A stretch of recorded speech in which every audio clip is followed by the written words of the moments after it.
Guys, welcome to another video. So today I am going to show you how to make custom shipping boxes using sublimation.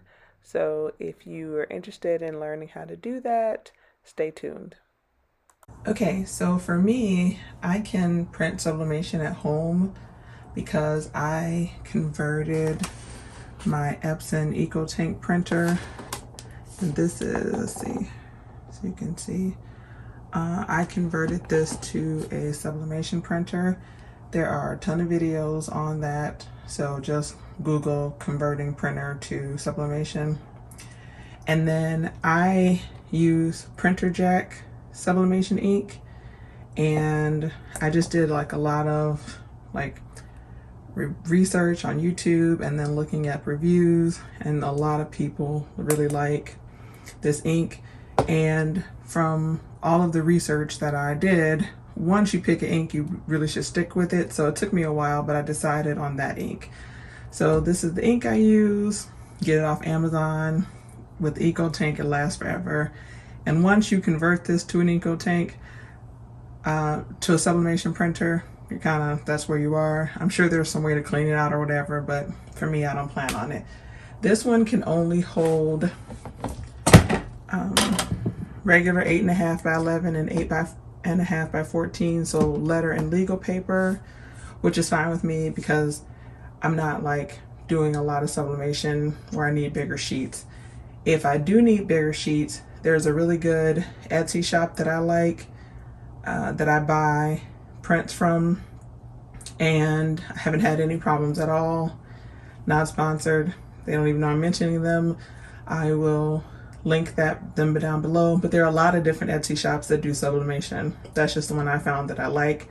So for bigger ones, like if I want a 13 by 20 or something like that, I'll just order from there. But for the most part, I'm good with this. And I've tried different sublimation paper, and I always seem to come back to A-Sub. I really like the print, how it works, the bleeding is good. So that is it for me on sublimation. And again, if you don't have this set up, just order it from Etsy and you can sublimate that way. Okay, so now you have seen my printer setup. I'm gonna use my Cricut to do this.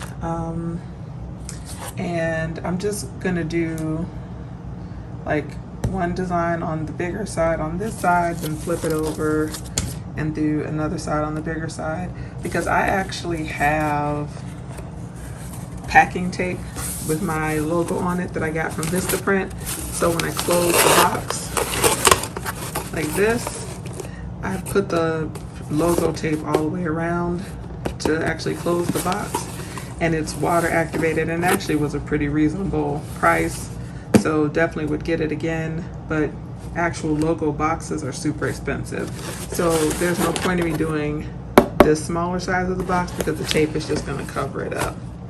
So I have my, try to get it to, okay, there we go. The Cricut, I have it at 390 for 90 seconds. I tested a box already at 400, and that seemed like a little long. The 90 seconds seemed good, but the 400 was a little too high, so I'm going to do 390. And when I press, I'm just going to put just like a nice kind of weight on the press. So I will get this set up and then show you what it looks like.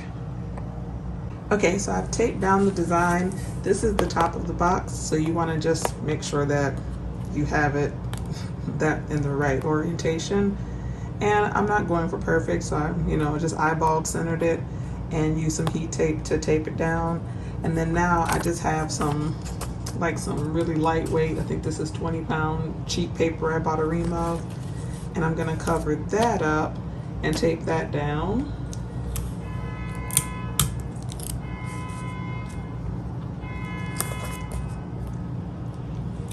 Sorry about that, guys, the noise. So now that's covered. Okay, so now that's taped down. So now what you want to do, because you always want to protect your machine. So although this is over there, so if you have some ghosting, it'll come through there. but I just always like to be extra careful because this machine isn't cheap and I don't want to mess it up. So I take just an extra layer of butcher paper even over that. And now I'm just gonna press it down at 390 for 90 seconds. And when it's close to done, I'll come back and show you.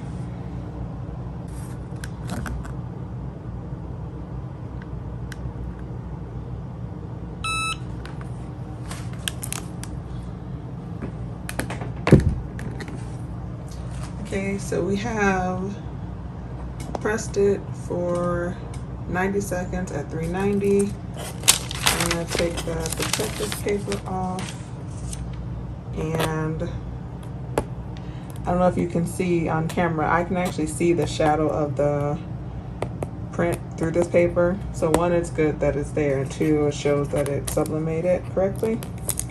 And so when you pull it up, there's the logo.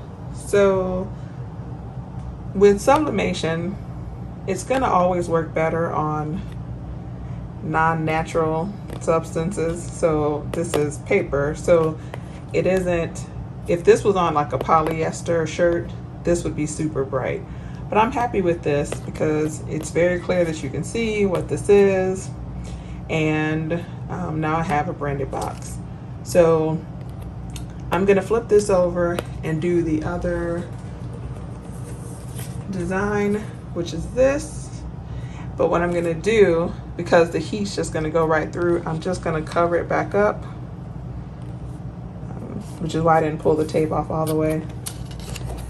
So that way, if the heat comes through, it's protected on the other side, and I still do have paper under here. So I'll come back and show you what the other side looks like for the white box. Okay, so just pull the heat press off of this side, kind of lift it up, and you can see, there it is. So again, if this was polyester, this would be brighter, but it's very clear. You see what I want you to see, and now I have a box that is branded. So here's the one side, and then let's take the protection off of this side, and here's the second side. So as you can see, actually let me, 1 second, I'm gonna lift the camera up a little bit. Okay, I'm back. So as you can see, when and I'm not gonna actually tape the box because I keep them flat till I need them. But, and I could, you see, I could have lifted that up a little higher on the box. So I'll do that moving forward, but it's still, you can still see that it says NoaBaFifi.com. There's the logo. Again, then on the other side, the same. I could have lifted that up again a little higher, which I will do. And then, so when the box is together,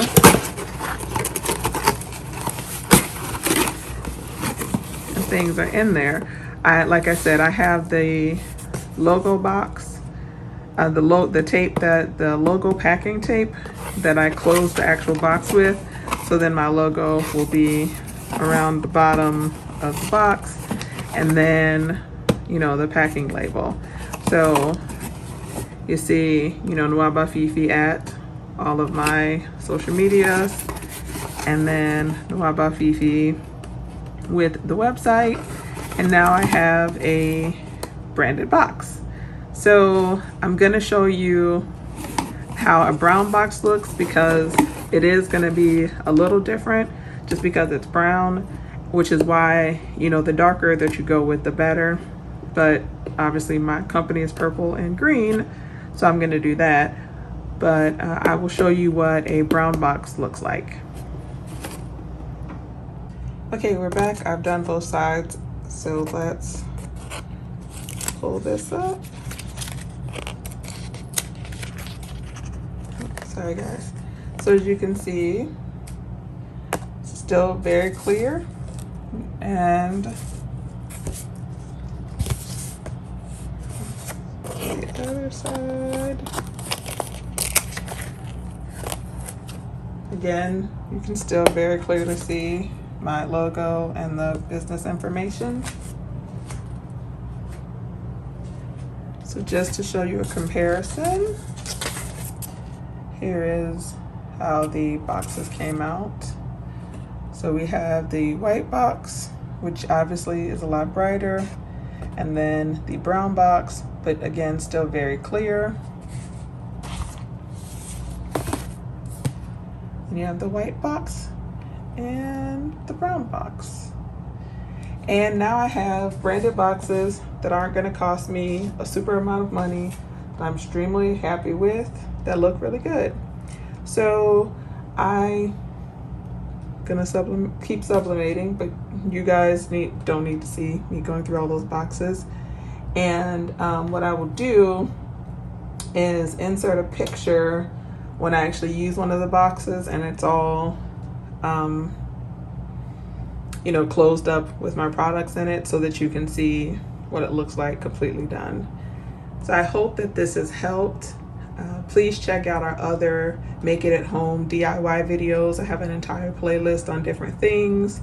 If there's something that you would like me to try to make, let me know. I can't make everything, but I'm always willing to try. So again, thanks so much for watching. Please like, comment, share, and subscribe. And I will see you guys at the next one. Bye.